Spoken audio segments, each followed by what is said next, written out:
Hello students, welcome you all in Knowledge Bird Academy. So students, আজ খুবই একটা গুরুত্বপূর্ণ বিষয় নিয়ে আমরা আলোচনা করব তোমাদের সাথে। সেটা হচ্ছে, তোমরা অনেকে আছো বা তোমার কোনো বন্ধু আছে, তোমার কোনো দাদা বা ভাই আছে যারা আইটিআই করে কোনো জব করছে অথবা ডিপ্লোমা করে কোনো জব করছে, বাট তাদের একটা স্বপ্ন আছে যে এই জব করতে করতে যদি আমি একটা হায়ার ডিগ্রি নিতে পারি। যদি আইটিআই এর যে জব করছে সে চাইছে ডিপ্লোমার ডিগ্রি করতে, অথবা ডিপ্লোমা করে যে জব করছে সে চাইছে বিটেকের ডিগ্রি করতে। কারণ দেখো, যখনই তোমরা একটা হায়ার ডিগ্রি নিয়ে নাও তোমাদের ক্যারিয়ারের গ্রোথ অনেকটা বেড়ে যায়, কারণ সেই ডিগ্রি দেখিয়ে সরকারি কোনো ভালো পোস্টে হায়ার স্যালারির জন্য অ্যাপ্লাই করতে পারো, অথবা অন্য কোনো ভালো কোম্পানিতে তোমরা সেই ডিগ্রি দেখিয়ে উঁচু পোস্ট এবং ভালো স্যালারির জন্য অ্যাপ্লাই করতে পারো। সেক্ষেত্রে তোমাদের ক্যারিয়ার গ্রোথ আর ক্যারিয়ারের ফিউচার অনেক ভালো হয়। সেক্ষেত্রে একটা কোয়েশ্চেন্স আসে যে তোমরা জব করতে করতে কি এই ডিগ্রি পার্সু করতে পারবে? তার উত্তর আজকে আমি দেবো। তো তার উত্তর হবে ইয়েস, তোমরা করতে পারবে যদি তোমাদের জব প্রাইভেট হয়।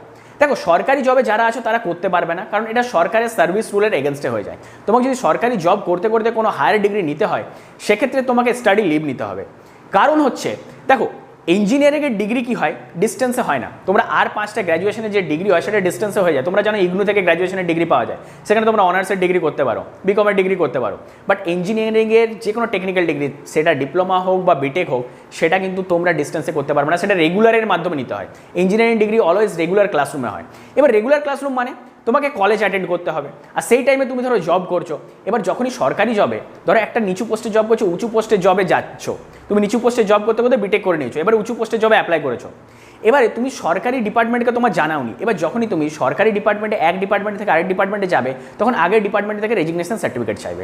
সেখানে লেখা থাকে ওই ডিপার্টমেন্টে তুমি কতদিন কাজ করেছো, সেটা যখনই তুমি ওখানে সাবমিট করবে সেই ডিপার্টমেন্টে, এবং তোমার বিটেক ডিগ্রিটাও সেখানে সাবমিট করেছো, সেখানে দেখা যাবে একই টাইমে তোমার সরকারি জব আছে প্লাস বিটেকের ডিগ্রি আছে। তুমি এটা কী করে করেছো? কারণ সরকারি জব সোম থেকে শুক্র চলে, আর ইঞ্জিনিয়ারিংয়ের রেগুলার ক্লাসও সোম থেকে শুক্র করে। তার মানে তুমি আইদার জবে ফাঁকি দিয়েছো। তার মানে যখনই তুমি জবে ফাঁকি দিচ্ছ, মানে এটা একটা ক্রাইম হয়ে যাচ্ছে, তার মানে সেখানে তুমি খারাপভাবে ফেসে যাবে। তাই সরকারি যারা জব করছো তারা যদি হায়ার ডিগ্রি করতে চাও, তাহলে তোমাদেরকে স্টাডি লিভ নিয়ে করতে হবে। বাট যদি তুমি প্রাইভেটে জব করছো, সেক্ষেত্রে সেই প্রবলেম কিছু থাকে না। সেখানে তুমি ইজিলি হায়ার ডিগ্রি পার্সু করতে পারো এবং অন্য কোম্পানিতে ভালো পোস্ট, ভালো স্যালারির জন্য অ্যাপ্লাই করতে পারো। তাহলে একটা জিনিস ক্লিয়ার হলো যে তোমরা যদি প্রাইভেট জব করছো, তাহলে তোমরা ইজিলি ডিগ্রি পার্সু করতে পারবে এবং সেই ডিগ্রিটা দিয়ে হায়ার জব বা অন্য কোনো কোম্পানিতে ভালো স্যালারির জন্য অ্যাপ্লাই করতে পারবে। সেক্ষেত্রে কোনো প্রবলেম হবে না। বাট সরকারি জবের ক্ষেত্রে প্রবলেম হবে, তাদেরকে করতে গেলে স্টাডি লিভ নিতে হবে। এবার যদি তুমি প্রাইভেট জব করছো, এবার তুমি বলা হচ্ছে করতে পারবে, বাট সেখানেও 3টে কোয়েশ্চেন্স আছে। একটা হচ্ছে ফার্স্ট প্রবলেম, তোমরা জব করতে করতে রেগুলার ক্লাস করতে পারবে না। বাট বোর্ডের গাইডলাইন বলে যে তোমাদেরকে 75% অ্যাটেন্ডেন্স ক্লাসে থাকতে হবে, তাহলে পরীক্ষায় বসতে পারবে। এমন অনেক কলেজ আছে যারা অ্যাটেন্ডেন্স প্রপার না থাকলে পরীক্ষায় বসতে দেয় না, বিভিন্ন ধরনের প্রবলেমস করে।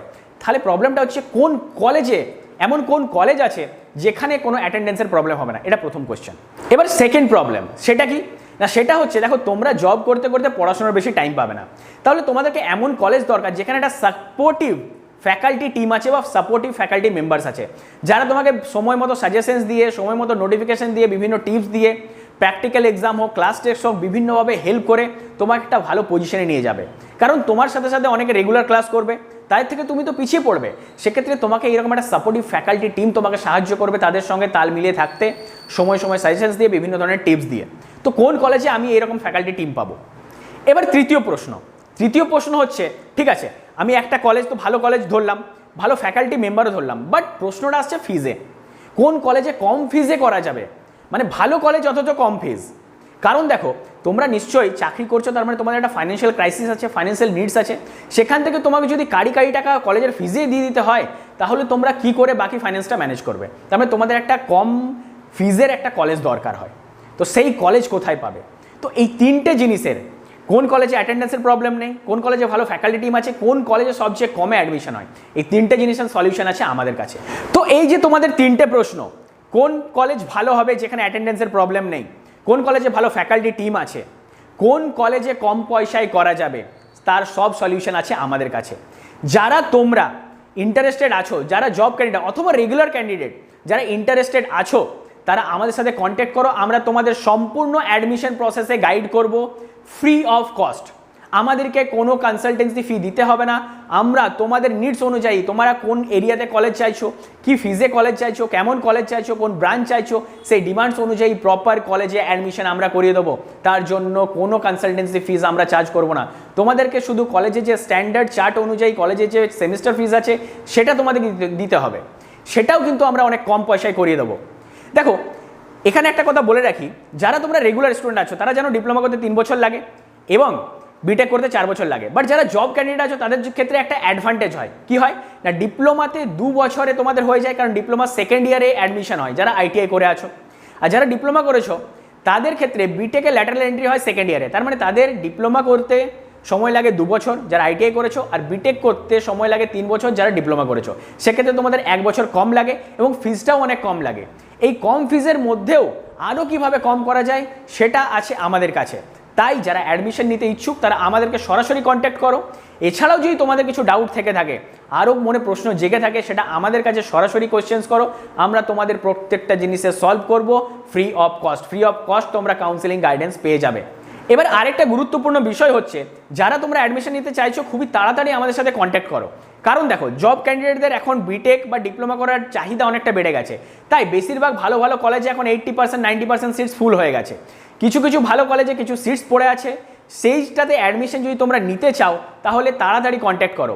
দেখো স্টুডেন্টস, তোমরা যদি লেট করো সেখানে প্রবলেম কি হবে না, দেখো কলেজে যখনই সিট কমতে থাকে কলেজ নিজের ফিস হাইক করতে থাকে, কারণ কলেজ চাইবে যখন দেখবে যে ডিমান্ড বেড়ে গেছে তখন তারা ফিস বাড়িয়ে দেবে। কারণ তোমরা জানো প্রত্যেকটা জিনিসের ডিমান্ড সাপ্লাইয়ের রুলস চলে, যখনই ওদের দেখবে যে ডিমান্ড বাড়ছে ওরা বেশি ফিস চার্জ করবে।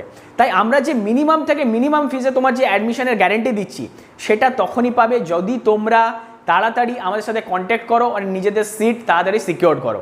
এছাড়াও তোমাদের বলে রাখি, যাদের কোনো ফাইন্যান্সিয়াল বার্ডেন থাকবে তাদের জন্য স্কলারশিপ অথবা স্টুডেন্ট ক্রেডিট কার্ডেরও ব্যবস্থা আমরা করিয়ে থাকি। তবে হ্যাঁ, স্কলারশিপের যে ক্রাইটেরিয়া আছে সেগুলো তোমাকে ফুলফিল করতে হবে। যদি সেগুলো তোমরা ফুলফিল করো তাহলে স্কলারশিপেরও ব্যবস্থা আমরা করিয়ে দেবো। সেক্ষেত্রে তোমার পড়াশোনাটা অনেক কম টাকায় হয়ে যাবে, কিছু কিছু ক্ষেত্রে ফ্রি অফ কস্ট হয়ে যাবে। তাই যত তাড়াতাড়ি সম্ভব আমাদের সাথে কন্ট্যাক্ট করো, আমরা মিনিমাম থেকে মিনিমাম ফিসে তোমাদের অ্যাডমিশন করাবো উইদাউট এনি কনসালটেন্সি ফি। তো আশা করি তোমাদের সমস্ত রকমের যে ডাউট থাকে একটা জব ক্যান্ডিডেটের অ্যাডমিশন রিলেটেড, কোন কলেজে যাবে, কোথায় অ্যাটেন্ডেন্সের প্রবলেম নেই, কোথায় ফ্যাকাল্টি টিম আছে ভালো, কোথায় কম পয়সায় হবে, সব কিছুর কোয়েশ্চেন আমরা দিয়ে দিচ্ছি। এছাড়াও সবচেয়ে বড় যে কোয়েশ্চেন যে আমরা করতে পারবো কিনা তারও উত্তর এখানে পেয়ে গেছো। এছাড়াও যদি তোমাদের মনে কোনো ডাউট থেকে থাকে তাহলে স্ক্রিনে দেওয়া এই নাম্বারে তোমরা কন্ট্যাক্ট করো, তোমাদের যে কোনো ডাউট সলভ করা হবে এবং তোমাদের সমস্ত অ্যাডমিশন প্রসেসে গাইড করা হবে। সো স্টুডেন্টস, আশা করি একজন জব ক্যান্ডিডেটের মনে অ্যাডমিশন রিলেটেড যে কোয়েশ্চেন্সগুলো থাকে সেগুলো সলিউশন আজকে দিতে পেরেছি। তো চলো এরকম আরও ভ্যালুয়েবল ভিডিও নিয়ে আমরা পরে আবার ফিরছি। আজকের মতো এখানে বিদায় নিচ্ছি। Thanks for watching and have a nice day.